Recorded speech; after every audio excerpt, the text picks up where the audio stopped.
بسم اللہ الرحمن الرحیم۔ تصور آخرت کے حوالے سے جس مسئلے کو آج ہم زیر بحث لائیں گے اور جس غلط فہمی کا تذکرہ کریں گے، اس کو دور کرنے کی کوشش کریں گے، وہ ایک بالکل عام فہم اس تصور سے متعلق ہے۔ یہ کہا جاتا ہے کہ اللہ تعالیٰ شہیدوں کو جنت میں 72 حوریں عطا فرمائیں گے۔ ہمیں معلوم ہے کہ یہ وہ روایت ہے جو جگہ جگہ ہمارے ہاں کوٹ کی جاتی ہے، اور جتنے بھی لوگ آج کل ہمیں معلوم ہے کہ جنگوں میں یا جہاد میں انوالو ہوتے ہیں، ان کو نوجوانوں کو بھی اور سب لوگوں کو یہ بشارت دی جاتی ہے کہ ان کو جنت میں 72 حوریں ملیں گی۔ اور اس کی بنیاد پہ ہمیں معلوم ہے کہ جو انسینٹیو لوگوں کو دیا جاتا ہے، اس کے نتیجے میں ان کا جو یہ سارا جو ایٹیٹیوڈ ہے اور جو جہاد کی طرف ایک میلان ہے، اس میں کتنی زیادہ پھر تیزی آ جاتی ہے۔ دیکھیے، یہ جو روایت ہے، یہ سب سے پہلے تو یہ جان لیجیے، نہ بخاری نے اس کو قبول کیا ہے، امام بخاری نے قبول نہیں کیا، اور نہ امام مسلم نے اس کو قبول کیا ہے۔ یہ جو روایت ہے جہاں پہ یہ بات بیان ہوئی ہے، یہ مختلف کتابوں میں ہے، اور بنیادی طور پہ یہ روایت ہے، یہ مقدام بن معدی کرب سے ہے۔ ان کے نیچے جو دو راوی ہیں جن کے بارے میں یہ عام طور سے کہا جاتا ہے، جن میں کبھی تفصیل سے بتاتا بھی ہوں آگے جا کے، کہ یہ دونوں ساقط الاعتبار ہیں۔ یعنی عام طور سے جو راوی ان کے نیچے آتے ہیں ان روایتوں کے، وہ اسماعیل ابن عیاش ہیں، اور ان کے بارے میں جو تبصرہ ہے وہ ہمارے محدثین کا، اگرچہ بعض لوگوں نے ان کی توثیق بھی کی ہے، مگر جو ان کے بارے میں وہ کامنٹس ہیں جن کو ہم جرح کہتے ہیں، وہ بھی جگہ جگہ موجود ہیں۔ چنانچہ دیکھیے کہ نسائی یہ کہتے ہیں کہ یہ ضعیف ہیں، اسی طرح سے ابن حبان یہ کہتے ہیں کہ یہ کثیر الخطا ہیں، اور یہ اس قابل نہیں ہے کہ ان سے کوئی بھی احتجاج کیا جائے، یعنی کوئی بھی ہم دلیل پکڑیں۔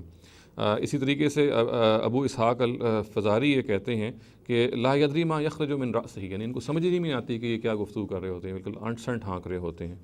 اسی طریقے سے ابن خزیمہ یہ کہتے ہیں کہ لا یحتج بہ، یعنی اس قابل نہیں ہے کہ ان سے کوئی دلیل پکڑی جائے۔ ابو اسحاق الفزاری ایک اور جگہ پہ یہ کہتے ہیں کہ جب اسماعیل آپ سے کسی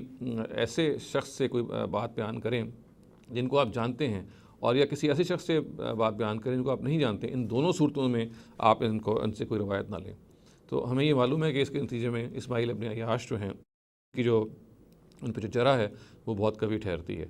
میں نے عرض کیا تھا کہ بعض اور روایات ایسی ہیں جس میں اسماعیل ابن عیاش نہیں ہیں، جو ان کی توابعات میں سے ہیں۔ ان میں ایک دوسری شخصیت پائی جاتی ہے، وہ ہیں بقیہ بن ولید، اور بقیہ بن ولید جو ہیں، ان کے بارے میں محدثین یہ کہتے ہیں کہ یہ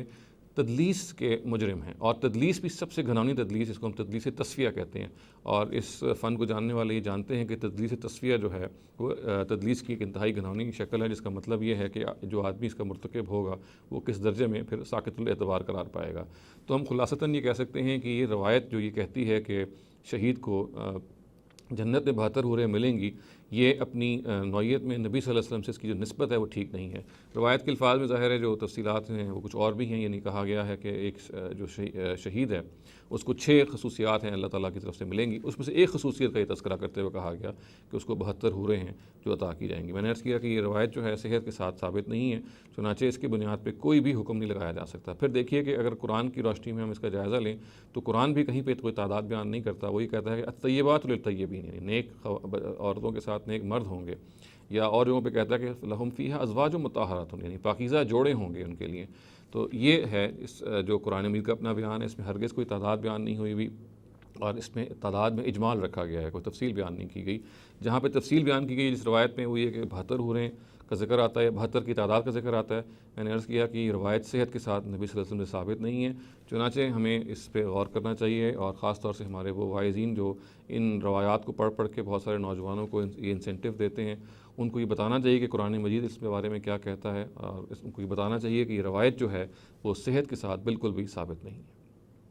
اقول قولی ھذا واستغفر اللہ لی ولکم ولسائر المسلمین والمسلمات۔